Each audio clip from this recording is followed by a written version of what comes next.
All right, hello and welcome to the show tonight. This is Chatting It Up with CJ. I am your host, CJ Lester, and today we are joined by our district senator from District 17, Brian Strickland. How you doing today, Brian? I'm good, CJ. How are you? I am doing great down at home. Came from all the way from Smyrna to get my car, so I'm glad I made it here. That Friday traffic is something else, isn't it? It is. That's what I think. I think that's what sets Atlanta away from everything else. Yeah, I didn't have to go far from home. I came back to my law office. You see in the background, so I'm close to home at least. Gotcha. So before we discuss your campaign, could you share a little bit about your journey to becoming state senator? Yeah, so I grew up in McDonough from Henry County. Grew up on a farm here, and I went off to school to Valdosta State, got a business economics degree, and went to law school down in Florida, Florida Coastal School of Law, graduated 2009.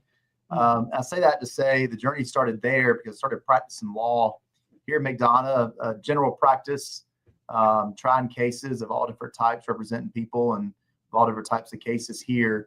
And then after the 2010 census, when the new maps came out of the legislature, there was a new House seat that was inside of Henry County. And people came to me and encouraged me to run for that. So in 2012, I jumped in a few years out of law school. Very green, to be honest with you. I knew I didn't know a lot, but I thought maybe I could make a difference. And people really encouraged me to try this. And I served in the House from 2013 into 2018. In 2018, the Senate seat I was in at the time, District 17, opened up in a special election. And same thing, I was encouraged to jump in that. And so I jumped into a state Senate race and was fortunate enough to get the trust of folks in Rockdale, Henry, and Newton counties at the time and won that seat. And I've served in this seat since that time. And the district has changed after the 2020 census. Now, the district number is actually now 42. A lot of people don't even realize the district numbers changed. But I now have still a lot of Henry County, most of Newton. Don't have any of Rockdale anymore. It went further east and have all of Morgan and South and West Walton County. So the journey really started, to be honest with you, folks telling me you can make a difference, go give this a shot. And the rest is kind of history from there. I guess that's how it always starts when people say, you'll make a great senator, right? Yeah, that's right. Yeah, people ask me sometimes advice, how do you know you're ready to run for office? And it's always the same. I say when people are dragging you to the seat, when people see it in you and you don't necessarily see it in yourself, that's probably the time that you're ready to step up. And that's the advice I've always followed for myself too. So what made you hadn't made it official, like you said, but a lot of people do know already. What motivated you to run for Attorney General? Yeah, so last year, one thing that's biggest thing that's changed for me since I started in politics, got married, and my wife and I have two little boys, 5-year-old and a 7-year-old. And back in the day when I started, it was decisions that I was making in prayer, myself. And now it's a family decision to do something like this. It's bigger than that with kids and your wife. And so the last year we started exploring, I've done this job for a little while in the legislature. I feel like we've had a lot of success in it. And with all the moving parts in politics in Georgia in 26, is there another place that we could serve in a better way, in a bigger way, I say, not necessarily a better way.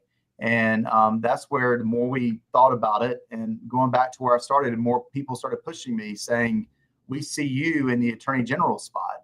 I've always, the legislature is part-time. And so I've always practiced law full-time when I'm not being a representative or senator. And so here's a chance to put those two worlds together, and I could serve as the lawyer for us, for the entire state. And what I've seen time and time again, we see this more so now, especially with the left these days, they can't win elections, right? They can't win elections. They can't win debates on issues. So what do they do when they can't win the state house? They go to the courthouse and they sue. And it's really become, especially the last few years, that is where the battle has been. You win on legislation, the people elect you, and you go and pass laws that they want, and then you see courts. You see those laws challenged in court. Sometimes courts tossing those laws out, really overriding the will of the people. And so I feel like I've developed a skill set as an attorney that I could take to the next step, which would be defending our values in the court system, where the battles are now happening more than ever. Right. And for those that don't know, I had to look it up as well. So can you explain a little bit about what the Attorney General does? Yeah, it's a great question. It's not something most people think about every day, luckily, right? Right. The Attorney General, from a simple standpoint, is you are the lawyer for the people of the state. And so most people don't think about having a lawyer unless you have to go hire a lawyer for something, but you have a lawyer that your taxpayer dollars pay for. It's your Attorney General, and you're the lawyer for the state. And there's several parts of that. One part of that is the law enforcement side. Over the last decade, we've added a lot more jurisdiction on the criminal side for the AG's office. And there's things such as human trafficking, taking on gangs, stuff like that, and capital cases that where the Attorney General's office handles a lot of those cases on the criminal side. So there's the criminal side of the job where you're working with locally elected prosecutors to take on, in particular, organized crime in our state.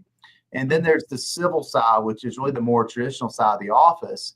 And that's where you're representing the governor directly. You're representing the executive branch, which means you're handling the representation for our agencies, making sure that all those agencies are following the law and are doing things right. And then the battle I was referencing a minute ago that we see the most now is you are standing up for Georgia. You're standing up for Georgia against the federal government that time and time again is trying to take more power. And we've seen that turn back now with President Trump taking office, back more to a federalist type view that the state should get to make more decisions. But the job of the AG is to stand up for our state and stand up for independence nationally and stand up for our values nationally. And then going back to what I said a minute ago too, we pass laws such as when we pass the heartbeat bill, the Election Integrity Act. What we're seeing from the left now is they sue and they challenge those acts in our court system. And so the AG steps in, defends the actions taken by our elected officials in our state, by our legislature. Yeah. I don't know if people can see me on my end, but I'm looking on my Facebook. I don't know what's going on with the camera, but I think they can see you, but can't see me. Just, I didn't want to say anything if that was just me, but you look green tonight, CJ. Yeah, I don't know what's going on there. So, but at least people can hear me. That's the most thing that matters. So, so if you're elected Attorney General, what would be your top 3 priorities for Georgia? And so number one is we have to make sure that we are taking on the big crime in our state. And again, we have locally elected district attorneys, most of which are doing that job. Not all of them. Most of them are doing that job very, very well. And they're the ones on the front lines of taking on crime in our cities and our counties and really in every corner of our state. And the number one job of government is public safety and to stand up for our law enforcement and to keep people safe. That's one thing that no matter what side of the aisle you're on, you expect from your government. And so it's really taking the work we've done the last decade to give more authority to the Attorney General's office to take on organized crime, to continue the battle against human trafficking, against gangs, against retail theft. It's not something that we just see in Metro Atlanta. We're seeing in every corner of the state. So they're doubling down on that. Continue to be pro law enforcement, and we got to make sure that you're standing up against organized crime. Second, to me, it's being a very strong, loud voice, standing up for our values in the court system. And I go back to where I started again. We need to take a very, very active role in supporting good policies coming out of Washington, D.C. That we see from President Trump, supporting Georgia's rights at the federal level, the state's rights to do things at the federal level. At the same time, it's pushing back. It's standing up for our values when they're challenged at the federal level. And so I'm a unique position as someone that has been in the lawmaking process while also working in the judicial branch and advocating for clients. I built my career representing the little guy, small business owners and business disputes, little guys and contract disputes being taken advantage of by big companies, by big people. And so I built a career on that in my law practice, everything from small claims court to federal court.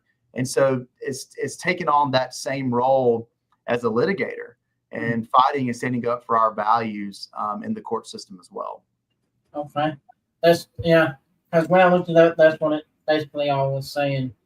But how would your experience representing District 17, you said it's 42 now? 42 now, yeah. So District 17 and 42 shape your approach to the Attorney General's office?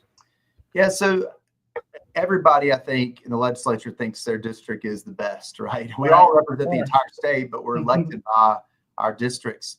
What's been unique about whether it was District 17 or now District 42 is it is a cross section of all types of Georgians. What I mean by that is there are people in this district, such as where I live now, McDonough, or up in Loganville against the Gwinnett County line, that might consider themselves part of Atlanta. And then you get further out, you get more rural areas, suburban areas, and you get out to Morgan County, people want to be left alone. And there's obviously a lot of farmland in Newton and in Morgan counties in particular. And you get a good cross section of people, not just diversity as far as what we look like, but also where we come from and how we live our lives every single day. And that has shaped the way I've approached my job as a legislator and as a legislator. I'm elected by people in my district, but I'm serving everybody, even those who don't vote for me.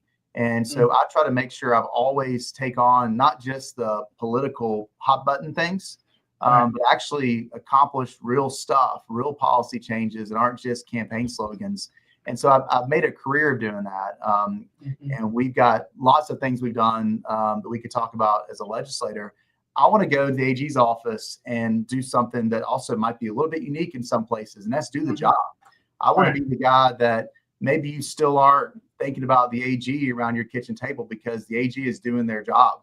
The AG is standing up and making certain that activist judges or liberal groups in California aren't coming in and changing our laws in a courtroom, in a place where you don't even see it happening. And so I want to go in there and take the values I have and that I have grown up here in Henry County in Georgia, conservative values I have, but also take the skill set that I've been able to develop as an attorney and take that into the courtrooms and stand up for us. And so I say all that to say, I think if you ask anybody that has served with me in the legislature, I hope what they would say is Brian is a really hard worker.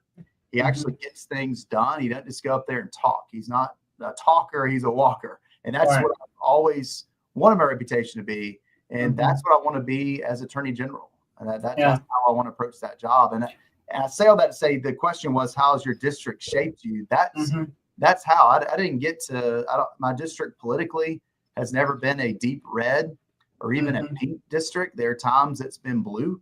There are times it's been purple. But I've been able to get elected every single time, despite having challenges every 2 years in very tough general elections where you see other people on the ballot in my district lose from my party. But I'm able to get elected without changing who I am. And that's because people have seen that even if they don't always agree with me, they know I'm a hard worker. They know I'll always tell them the truth. And I'm going to always do what's right. Even if it's something they disagree with, they know I'm doing it because I think it's right. Exactly. And that's one of the reasons I like you, and there's some others that like to go to. Like, even though I didn't vote for you, which I wish I did, I could have, but I'll be able to vote for you coming up. So that would be great. That you still represent me. So I appreciate that. Yes, sir. But what do you see as the most pressing legal challenges facing Georgia right now? Well, I mean, I'm trying to think where to even start with that. There's probably a lot. Yeah, there's a lot. And again, you're seeing more and more the idea that if I can't win a debate, I can't win an election, I'll just sue and try to overturn it. So it's really the way I would put it. It sounds a little bit academic, but it's no longer a belief in the three branches of government. It's this idea that, okay, the legislative branch is over there, we can't win that. So we're going to go over here. We're going to make law over here. And what's hypocritical is a lot of folks on the left have created this narrative that Republicans are against the republic, right? Or against the idea of democracy. There's been this whole narrative that's been brought up, when in reality, what we've seen is constant erosion of respect for the branches of government. When the Supreme Court of the United States makes a decision, whether you like it or not, you have to respect that decision. And if you don't like what they did, then you go back to the legislature and you pass a law to challenge it. And you go fight like crazy to defend that law in the court system. And that is something I think we are seeing, a basic thing that we were all taught in school. I recently spoke at a continuing ed seminar with a bunch of court staff, and part of what they started was explain the legislative process in a really basic standpoint as a lawyer in the legislature. And you go back to what a lot of us who are a little bit older know is Schoolhouse Rock, the idea of how a bill becomes law. And it's all about respecting the process that you have. And I think the biggest challenge is this idea that we're not going to respect that. We know more than you, and we're going to go challenge you academically in the courts and try to take you on there versus having a healthy debate in the legislative branch. All right. We do have a question from the audience. When are there issues escalated to the AG? When get sent back to the county where the issue is? We need more citizen support from higher up government. Yeah, so when their issues escalate to AG. So let me read the question again. Yeah, sorry.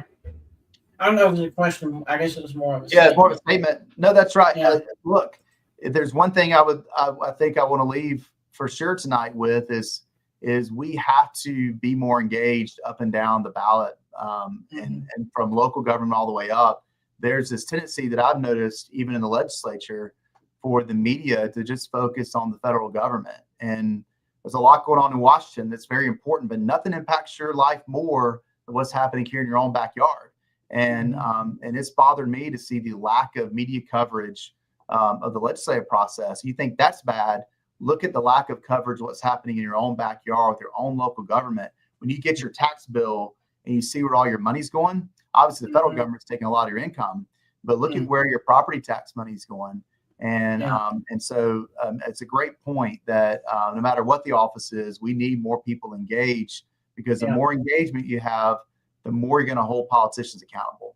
That's what I like. That's what my point from this podcast is for, and my website is to get people engaged and get to know their local and state politicians and leaders as well. I'm preaching the choir. I wish there was more folks like you. Yeah, I try. It's a lot only, but I try to do it to my best.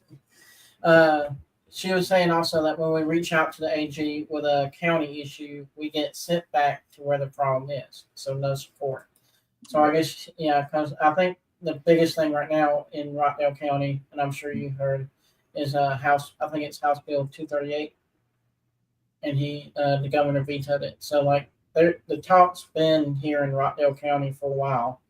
And I think we need to look at that bill and try to get it re-entered if we could. I don't know how that process works. Could you? I can tell you this: that bill is not something that I even got to see, and that may sound a little funny to some people, but it's local legislation, which means when there's a bill that only impacts a charter for a county and only impacts that one county, it goes through a different process. And so if you're senators or House members that represent your county, they're the ones that get to vote on that. If they all sign off on the bill, it goes all the way through the process. So to be candid with you, that was a bill that most of us didn't know about until we saw the veto statement. And so it's a little bit different. It goes down to your local delegation. But the question there, I don't know what the particular issue that comment was about. I mean, part of the job of the AG, and getting the question back on here, and so I can't directly address what's currently happening. Issue, but the AG has a role in local governments too, whether that be looking at corruption, whether that be diving in and advising on some legal challenges that are happening on the ground. And so all I can tell you is you'll definitely, an office that I run is going to be very engaged up and down throughout our government, from local cities and counties all the way up. There's no issue too small, because every corner of our state is important. And of course, if this is coming from Rockdale in particular, a very important region of our state.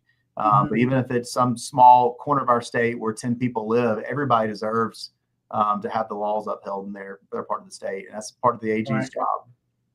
Okay, so that's good to know. I didn't know that about the AG, so that's interesting. We're getting to learn a lot about the AG today. So, what? Let's see. I just asked that question. How would you balance enforcing state laws that might conflict with your personal views? Yeah, so I go back to what I said earlier. As a legislator, I get to write laws. Mm-hmm. As the Attorney General, your job is to enforce the laws that are passed by the legislative branch. And so, obviously, if something is not constitutional, then the oath you take to for any of these jobs is to follow the Constitution. So you start there, and the first question is what you're doing constitutional. Mm-hmm. Assuming it's constitutional, then at the end of the day, the job of the Attorney General is to defend the will of the people when laws are passed by those that they elect. And so it's just like activist judges. It's not their job. It would not be my job to go and make law. My job is to stand up for the Constitution and the laws of our state. And so my personal views, that's something as a legislator you get to give. But as Attorney General, you've got to enforce the law.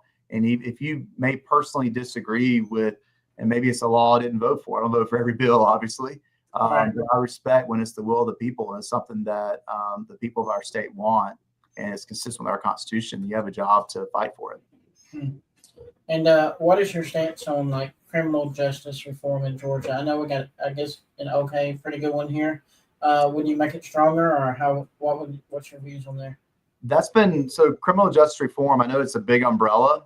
And so it means different things, different people. But what it means to me is what we saw the last 15 years, really under the leadership of Governor Nathan Deal, the Republican legislature under him, that's continued under Governor Brian Kemp, in particular with mental health reform. It's this idea that the old way of doing things, that just saying I'm tough on crime and just throwing people in jail, is going to solve all the problems. You have to be smarter about how you enforce your laws. The number one thing that keeps someone from reoffending and keeps them out of our criminal justice system, which not only is not good for them and their family, because you're creating generational issues with crime, but second, it's not good for taxpayers. The idea of locking people up constantly. The one thing that we find statistically that keeps people out of the system is having a job and having a purpose. And not everybody will do that. There are people that have to go to jail. And jails are there for people like that. They should be in jail. They are threats to society. They cannot come out. But for some people, what we've learned through a lot of the reforms that we've done, that we then saw Congressman Doug Collins take to Washington as a model and pass federally, is that you can be smarter. You can help people get out of the system, help them become productive members of society, not only save the state money, but stop the cycle of crime. And so that starts from juveniles all the way up. And so that's one of the issues I've worked on, numerous bills dealing with that. Most recently, a bill that deals with how occupational licensing boards, some of them don't have standards when it comes to your criminal histories. And so you could apply to be a plumber, but you might have had a DUI 20 years ago. And the fact that keeps you from getting a job now, that's not common sense. And so I had a bill I've worked on for 3 years in a row. We passed the Senate. We're still trying to get final passage in the House on this. We've gone back and forth on it. It's a very complicated bill, but it creates a standard that basically says occupational licensing boards have to show that there's this nexus that says because of a past crime that you are a threat to work in that industry. A good example would be you want to go work in long-term care facilities. But if you got a theft crime on your record, you probably shouldn't be working with vulnerable people like that. So it's stuff like that. It's helping people get out of the system, get jobs. And it's been something that we have led on as Republicans, but it's been bipartisan. And it's great to see the Democrat Party joining us in these reforms. And I mentioned, to me, the new version, I say new, it's not a new concept, but what Governor Kemp did is took the concept of criminal justice reform and applied it to mental health reform. And we've done a better job through numerous bills. One of them I carried 2 years ago that started this process of reforming the way we deal with mental health in our state. The calls I get, they're the worst calls that I get as a legislator, is when someone says their brother, their child, their mom, their grandmother, whoever it is having a severe mental health issue. It's something that they cannot help. It's something that they were born with that may expose itself later in life, and there's no help. And all we were previously doing is, if you commit a crime, we'll lock you up. Maybe you'll find help that way. That's not the way to do things. And so one of the bills I carried a couple of years ago, this House Bill 1013 that Speaker Ralston sponsored in the House, I carried in the Senate, requires insurance companies to cover mental health the same way they cover physical health. So we can get more resources out there for people. And so that, again, a long answer, but it's being smart, it's being thoughtful. It would be easier for a politician to just say, we're going to lock you up, we're going to put you in jail when you do this. It takes more work and more thought behind it to be smarter about that and look at ways of actually reducing crime, saving taxpayer dollars, and the best part is changing lives, giving people second chances who are willing to do that. And you're making generational impacts by doing that. And one thing I've been looking into, and I don't even know where to start. I don't know if it will be with AG or a bill, and I don't know. But like getting people back on track to where they can vote again. Like once you're a criminal, you can't vote again. So like, how would that process work to get? Is there anything going on with that, or how can we start with something? Yeah, so a bill I carried, I think it was 2 years ago in the Senate, that we had an old law. It's a little bit in the weeds, but I think it's important you brought it up. It was a law we passed years ago when Governor Deal started his criminal justice reform.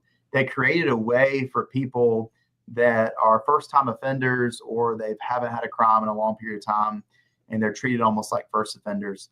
And they acknowledge the crime, they enter probation, they do all the things they're asked to do. They jump through all the hoops to prove not only do they pay for the crime, but they've also proved they're getting over and whatever they did to a victim, they're doing restitution, whatever that is, they're getting past all that. What we used to do was leave you on probation. So you get a 20-year probation sentence, yet you've done everything you were supposed to do 10 years in. And then we had the stigma of probation, and you can't vote, for example, until all that is done. And so we created an early termination process for probation. It's a great thing. Everybody agrees. It's incentivized people to do the right thing. The problem was the law wasn't working. We were hearing story after story, and there was some number, I shouldn't even give a number, but it was tens of thousands of Georgians that qualified for early termination, but nobody was telling them because they have public defenders who are so busy moving on to the next client. These people are getting lost in the system. They're sitting out there. So I created a bill that created a process to streamline that, to get people out of the system that have done everything they're supposed to do. And one of the side effects of that is they get to be voters again. They get to go back and be productive members of society and vote. And so Georgia has done a really great job of changing the way we deal with criminal justice. And again, most people wouldn't even know that unless you've had an experience with the system. You don't even realize how much we've changed it. But when you have a child that ends up in the system, you have a family member where it's generational stuff. You can't get people out of the system. Hopefully now you've seen it through our accountability courts, through the way we now deal with crimes in our state, that we are much smarter about things. The one issue that we was going to talk about before we go was like the local government of Rockdale County sent a letter to the governor to veto the bill. And so would that be something the AG will look into, or how does that work? No, so that is if you're looking at that Rockdale County bill, to be fair, that's not an AG issue. That's going to be, that's up to the governor. The governor gets the opportunity to review that and veto it. I read the veto message on that, and the governor, it's not a bill I worked on, but what the governor said in his veto message was he felt like that bill was overturning the will of the voters in Rockdale County. The answer to your question for everyone that's concerned about that, I think the delegation needs to come together and revisit the issue and probably engage with the governor directly to see if they can do something different next year. But that process sits, the power sits with the governor. The governor has the right to veto. If you've been in the legislature long enough, you've had bills that have been vetoed. It's just part of the process. So it's something that the local delegation will have to go back next year and address. Yeah, we'll have to work hard on that because I think that's what the citizens of Rockdale really want. So we'll have to work on that. But before we go, I know you wanted to show tonight, but outside of politics, what is something that yourself that helps connect with you every day with Georgians? Yeah, maybe it sounds simple, but I don't think this is the case for everybody in politics. I'm a real person. I'm not someone that's just a political junkie that's just constantly going to reception after reception or traveling to convention after convention. I'm a real guy, and I think what a lot of people have found about me locally is on the weekend you're going to see me with my two boys, chasing them in the store, out walking in Publix last Sunday with my two boys, and I was shocked somebody even recognized me. I was looking pretty rough, and they were giving me a lot of trouble. And the guy stopped me, goes, "Thank you for your service." And I was so thrown off. I was like, "Thank you for saying that. I'm having a rough day with these boys today." But I mean, I'm a real person, and that's what's great about being in the legislature. And it's the same thing I will do if I'm blessed to be attorney general. I'm not going anywhere. I'm going to still live where I live. I'm going to still go home every single night to my bed with my family, and I'll still take my kids to school and pick them up, and I'm going to be at their school events. I'm not one of those guys that wants to go in an ivory tower and be on, cable news every night, smiling at you, pretending I'm so important. And I think that's one who I am. So I want to be. I didn't come from politics. I'm the first person in my family on either side, my wife's side too, that's ever done this. And we're really grounded. I surround myself with people that think I'm crazy for being in politics. And so, but it's also, it keeps you really grounded, and I think keeps you closer to people when you truly live under the laws that you pass. And as AG, under the laws that you're enforcing, it's important that you stay a real person. And the temptation is there to always go to something. You're always invited to stuff. You could be at fancy dinners all the time, and that's how some people play the game. That's never how I've been. And I'm not going to change that. And having kids will also, anybody that's had kids knows this. It also humbles you. And I've been up since 4:30 today because my oldest decided he didn't want to sleep this morning and got up and started playing music at 4:30 this morning. And so it's real life, but that keeps you humble, keeps you grounded. And I think people appreciate that, and people in politics. One of the things I've loved watching about JD Vance, it's been a while since we've had someone in the White House and obviously the vice president's office with young kids. And it's great to watch him sit there at these events, him and his wife with the kids crawling all over them. And so I think people would appreciate that about him too. Yeah, it makes him more down to earth and it's real what the rest of us are dealing with, Yeah. So in this last few minutes, just go ahead and whatever you like to tell the audience, and if there's a way to get in contact with you, and anything else that you'd like to say. Yeah, I mean, as we started, CJ, I'm preaching to the choir. The work you're doing and those that are following this, you're the ones that are engaged. It is so important. You are the exception. You know that. You're the exception. And that's why we get bad laws. That's why we get bad politicians in office. And so I just say, stay engaged with me. Don't stop doing what you're doing. Hold everybody accountable. And be educated about the process first off, because that's how you have real power to make change, is understanding the process. And so I'm an open book. I'm a very accessible guy. For me, for some reason, not a lot of politicians like social media. I'm on social media. My wife was adamant about us staying on there with our boys so people could see our real life. And again, it keeps us connected with everybody. And so for me, I'd say follow me on Facebook, on Instagram, on Twitter. I think I'm even now on TikTok. I personally don't care for TikTok, but I do have an account on there now, so I can be in all the mediums out there. And so stay engaged with us. It's Strickland for Georgia, and you can follow everything that we're doing, and you will see me. You'll see real life. You'll see me doing these Facebook videos where I am worn out after an all day on the road somewhere, but I'll still give you updates and keep you up to date with things. I do have a website that we'll be updating soon. To keep you straight, I'm about to get into this attorney general's race. I've not formally announced. We filed our paperwork, but as soon as we get our website ready, we're going to be announcing in the next couple of weeks. And so it's stricklandforgeorgia.com, stricklandforgeorgia.com, or again, check us out on Facebook, on all social media at Strickland for Georgia, and follow us and let me know how I can help you. I am still going to be a senator through next December. And so I'm senator again for District 42, but I represent everybody. And so if you have issues, no matter where you live in the state, that there you go. Look at that popping up. There's a website. You have issues anywhere in the state. In my MB, you say, I can't reach my senator. I said, well, I know your senator. I'll help you reach them. Or maybe it's something I can help you with. I'm here to serve, and I want to be the exception to the rule. I hope that when you deal with me, obviously we all make mistakes. Sometimes you miss stuff, but I hope you'll find someone that's genuine and wants to help you, and hopefully will change your perception of how government should work. I appreciate your time you had here with me tonight. And Yeah, we'll keep doing this. Yes, and I'll keep in touch with you because I also run a blog, and I want to get you an interview for that as well before you run or go state, I guess. I appreciate you tonight, and that's it for tonight. Thank you. I hope you have a great weekend. All right, everybody have a good weekend. Thank you, CJ. Yes. Thank you. Bye. Bye.